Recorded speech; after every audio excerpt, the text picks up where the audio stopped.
Rejection is not a source of pain but a path to freedom. By the end of this video, you'll discover how the Stoic philosophy of Amor Fati, the love of fate, can reshape your perspective on rejection and lead you to a more fulfilling life. Living in absolute poverty, the great cynic philosopher Diogenes chose to sleep in public places and beg for food. One day he sat before a statue, begging. When asked why he would beg in front of an inanimate statue, Diogenes replied, to practice being refused. For a beggar, rejection is a daily reality. Although the experience can be harsh, he must confront it to survive. By training himself to remain indifferent to rejection, he not only becomes comfortable asking for food, but may also find success in receiving it. Similarly, many people fear rejection because they find it painful. Consequently, they avoid situations where they might face rejection.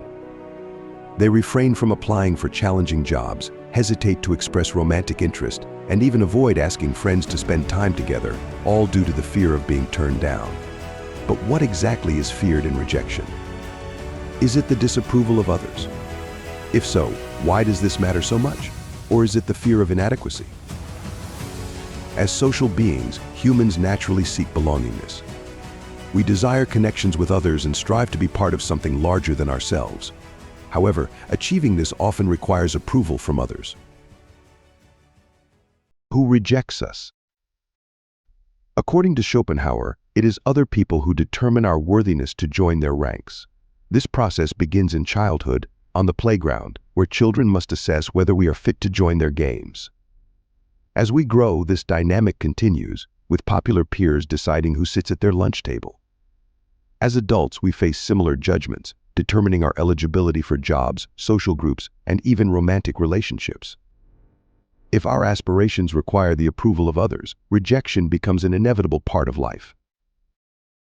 While some rejections are logical and justified, such as a person in a wheelchair not being suited for professional soccer, or an unqualified individual aspiring to be the CEO of Google, many rejections seem arbitrary.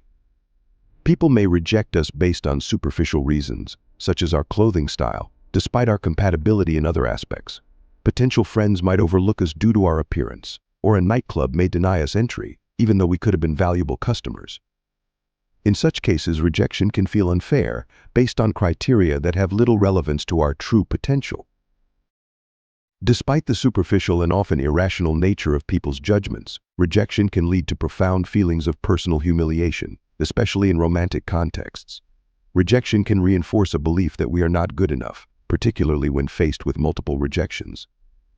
However, Arthur Schopenhauer offers a different perspective, suggesting that we should not overly value the opinions of others. What goes on in other people's consciousness is, as such, a matter of indifference to us, and in time, we get really indifferent to it when we come to see how superficial and futile are most people's thoughts, how narrow their ideas, how mean their sentiments, how perverse their opinions, and how much of error there is in most of them. To lay great value upon what other people say is to pay them too much honor. Schopenhauer's insight reminds us that rejection is not solely a reflection of our worth, but also of the superficiality and sometimes irrationality of others' judgments. Rejection is often based on subjective opinions and feelings rather than objective facts. So when faced with rejection, it can be helpful to consider Schopenhauer's perspective and not take the judgments of others too seriously. Amor Fati. Looking at rejection through a Stoic lens reveals that the pain of rejection stems from a misguided attitude towards the world. Rejection signifies not obtaining what we desire, namely, the acceptance and approval of others. When we fear rejection, we fear the possibility of not achieving a specific outcome. For instance, a man approaches a woman in a bar with the desire to be with her. However, if he is rejected, meaning the woman is not interested in him romantically or sexually, he fails to achieve his desired outcome.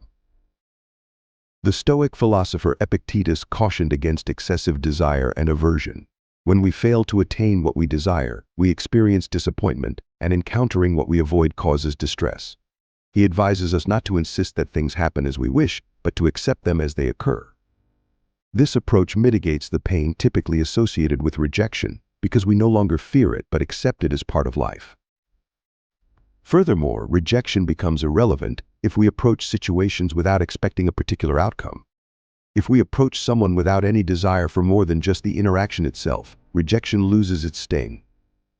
According to the Stoics, anything beyond the initial interaction, such as a conversation or a relationship, is considered a preferred indifferent. While nice to have, these outcomes are not necessary for happiness and are beyond our control, making them unreliable. Therefore, the result of our actions is ultimately up to fate. The Stoic concept of Amor Fati teaches us to embrace our fate and not become attached to specific outcomes. If we are content with whatever happens, how can we feel rejected? Conversely, if our happiness hinges on specific results, such as entering into a romantic relationship with a specific person, we give others control over our well-being. Epictetus reminds us that allowing others to dictate our emotions is akin to relinquishing control over our minds. By focusing on our actions and embracing all outcomes, we can avoid being hurt by the actions of others, and what we once perceived as rejection becomes nothing more than an inconsequential twist of fate. Uselessness is a power. The concept of finding value in what appears useless is a central theme in Taoist philosophy, as seen in the story from the Taoist book Zhuangzi about a large, crooked tree that loggers refused to chop down. While loggers sought straight trees for planks, the crooked tree was deemed unfit for use and left untouched. Zhuangzi suggested to the owner of the tree, Huizi, that its apparent uselessness could actually be an advantage. You, sir, have a large tree and are troubled, because it is of no use. Why do you not plant it in a tract where there is nothing else, or in a wide and barren wild? There you might saunter idly by its side, or in the enjoyment of untroubled ease sleep beneath it. Neither bill nor axe would shorten its existence. There would be nothing to injure it. What is there in its uselessness to cause you distress? Zhuangzi's perspective highlights that what is deemed useless by society can offer unique benefits, such as the crooked tree being left to grow old and even revered as sacred. This story suggests that rejection, though initially perceived as negative, can sometimes be a blessing in disguise. For instance, a girl rejecting a boy based solely on his clothing style may lead him to find someone who appreciates him for his true qualities and personality. Consider this: a boy feels disappointed when the girl he likes doesn't reciprocate his feelings. However, this rejection might actually be a blessing in disguise, saving him from a relationship with someone shallow, which could have led to further disappointment and suffering in the future. Similarly, imagine someone less intelligent or talented who is often overlooked for opportunities that more capable individuals receive. While this might seem unfortunate, this person is also spared the heavy burdens and responsibilities that come with success, leading to a generally more tranquil life.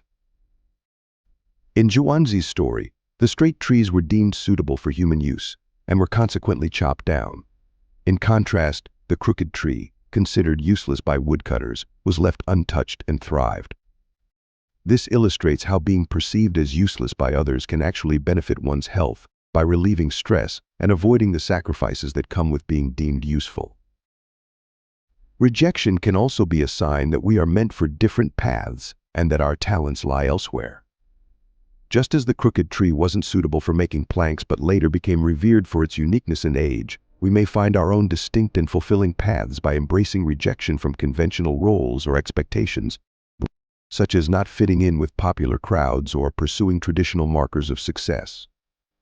Embracing rejection as a natural part of life, as the Stoics did, can lead to a profound sense of freedom and peace.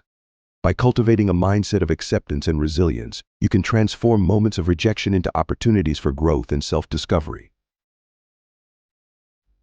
The conclusion is, embracing rejection as a natural part of life, as the Stoics did, can lead to a profound sense of freedom and peace. By cultivating a mindset of acceptance and resilience, you can transform moments of rejection into opportunities for growth and self-discovery. Thank you for watching this video on the Stoic philosophy of rejection. We hope you found these insights valuable in navigating life's challenges with resilience and wisdom. If you enjoyed this video, don't forget to subscribe to our channel for more Stoic teachings and motivational content. Remember to hit the like button if you found this video helpful and share it with others who might benefit from these timeless lessons.